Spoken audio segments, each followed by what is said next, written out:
What is up, my viewers? Spang here, bringing you another World of Tanks gameplay commentary. This time, and it is another replay sent in from Cobra. He has sent me a few. He is no stranger to submitting his games. This round is in the T1 HT. Now, there is another T1, for those of you aware. The T1 Cunningham, it is a Tier 1 light tank. It is, it's kind of fun. And this is a Tier 6 match on Highway. So, the T1, not really a valuable asset, to be sure, but it certainly will be able to handle its own. Now, I'm trying to recall what the penetration is. That is right. The T1 has 128 penetration at 115 average damage, and a quite a good rate of fire. You know, it's decent for a Tier 5. But beside that, honestly, when I played my T1 HT, I really wasn't that much of a fan. I kind of hated the tank. A lot has changed in those days. This is back in... I cannot even remember how long ago, at least a year, since I played my T1, if not longer.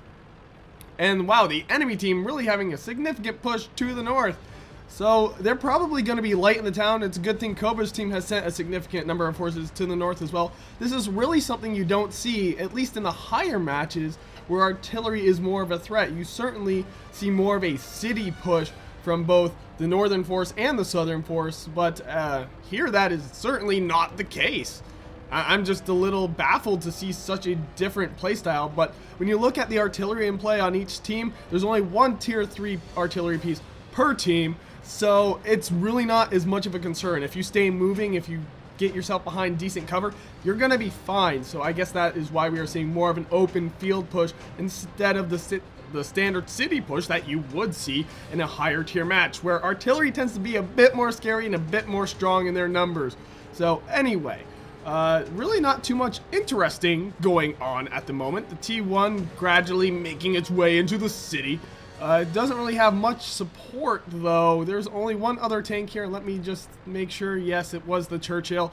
The Churchill 1, which I cannot recall if that's the premium tank or not. No, it is not the premium tank. It is the standard Tier 5 British heavy tank. The premium one is the Churchill 3. And then you have the Churchill 7, which is the Tier 6. But that's neither here nor there. The enemy team sending an AMX 40 down this road. He should be able to kill that in 3 hits if he does his average damage. Not even getting a damage shot there. And Cobra, buddy, I just have to say, it looks like you're using the auto aim. I wouldn't use that unless you absolutely have to, particularly if you are on the move as a medium tank. I just don't like it, because with auto aim, you cannot choose where your shots go. It automatically locks onto that tank center pre-designated lock-on section, and you can't do anything to really decide where your shell's gonna go. Now, obviously, you have the random shell variation, and you're not gonna get through that building. That is indestructible. Quit wasting shells, please.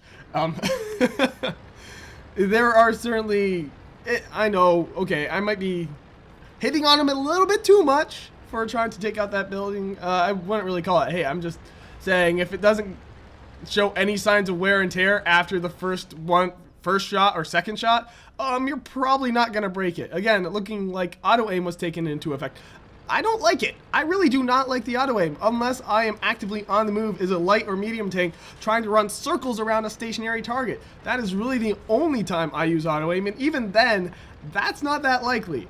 Auto aim is something I only use on the move and never when I'm stationary. So, KV1. Quite the match for the T1 right here. Back in my day when I was playing the T1, I know it was just the KV. And it was a very scary thing indeed, because it could kill you in one shot. The KV was the god of Tier 5. And the KV1, not so much. As you just saw, it's a bit more of a fair fight these days. Lots of balancing. And here, Cobra, you need to zoom in these close quarters combat.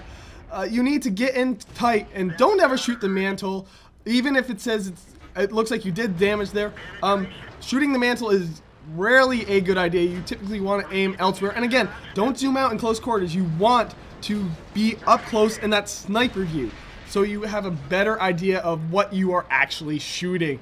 It's just a smart play.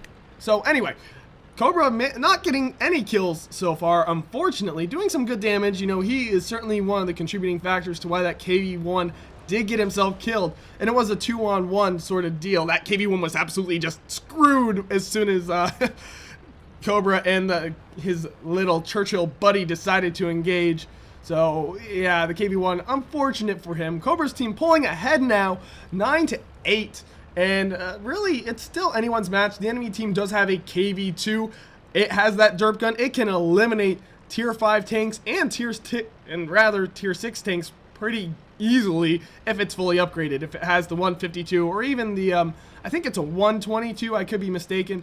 It either has the derp gun or the standard long-range rifle, the more accurate, rapid-firing, average 300 damage gun, which I don't really use anymore. I just use the derp gun. Let's face it, because the KV-2 oftentimes gets itself stuck in situations where it is in a tier 8 match, and you're better off with that derp than anything else, especially if you use premium rounds, because then you have 206 penetration with 750 average damage on a penetrating round.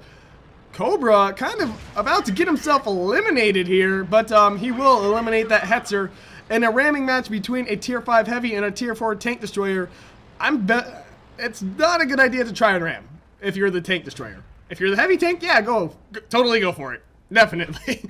This BDR getting himself eliminated.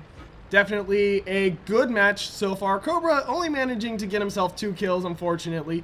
Perhaps he will get himself a 3rd here while he's rolling on the enemy base. Again, he's using the auto-aim in the situations I would right there. On the move, trying to take a shot at someone who is stationary. That is the situation you want for the auto-aim if you're going to use it. But even then, I don't like to. I prefer to have control over my gun whenever possible, and in close quarters, you definitely need to zoom in. I cannot stress that enough. Otherwise, you can't tell what you're about to shoot. And it just benefits you so much when you get in close to aim those shots very carefully. But anyway, I did take a look at the post-game screenshot, and this is what I'm going to do from now on. If you send in a screenshot, I'm just going to analyze it before I do the commentary, and then I'm going to kind of give the highlights of what was in it, because sadly, the developers of World of Tanks have made it so inconvenient to see the post-game stats. With the replay. I mean, it's just a pain for me to get it all set up properly, and I still haven't figured out a good system to get it easily just nice transition between the two. It's more work, and it's really not adding all that significantly much. Now, Cobra did manage to get Steel Wall and just over 1,000 experience with a premium account, which he doesn't have. That's how much experience he would have earned, so not bad for a tier 1 heavy. I mean, I said tier 1 heavy. As if those existed. Oh god. I can only imagine the carnage in a tier 1 match. But, T1 HT, tier 5 heavy tank, so it definitely a decent amount of experience. Steel Wall going to him and managing to get only 2 kills. Unfortunate, but overall, it could have been worse. Definitely not like I said, I have my criticisms of how he played. Definitely start taking aim a bit better. If you're going into sniper mode, please do not use the auto aim. And secondly, in close quarters, go into sniper mode. Those are my 2 biggest criticisms right here. I would say something about him having 15 HE shells loaded, but the T1 has so many shells, he can afford to have those loaded. But so often, HE really proves to be not that viable of an option. So anyway, it's good. It is good for base defense, and it is good in certain situations where you have 0 chance of penetration, because at least you'll do something.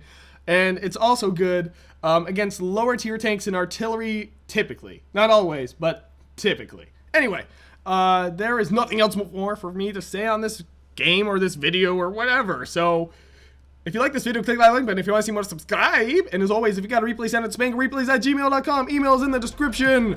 And yes, this is going to be the standard play style for me from now on. Well, commentary style, not my play style. This is totally not my play style. Anyway, this has been Spang, and I am signing off.